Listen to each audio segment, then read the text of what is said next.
Таразда біздің күшіміз бірлікте атты жастар форумы өтті. Жиынға оқушылар мен білімгерлер қатысты.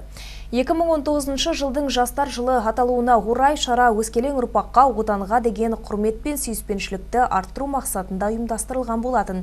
Қазіргі таңдағы жастардың мақсаты айқын, еңбекқор, шығармашыл болуы мен үлкен міндеттерді орындай алуы болашағымызға үлкен үміт сыйлайды дейді ұйымдастырушылар.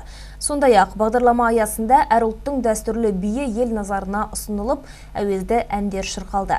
Жиын барысында шараның өтуіне мұрындық болған белсенділер өскелең ұрпаққа ізгі тілек ниеттерін жеткізді. Бұл жоба нақты айтатын болсақ, мамыр айынан бастап жұмыс істеп келе жатыр. Әртүрлі іс-шаралар ұйымдастырылған, ауқымды болып саналатыны, ол жастар арасында, әртүрлі этностардың арасында ән, биден жарыстар болған, олардың жүлдегерлері марапатталған.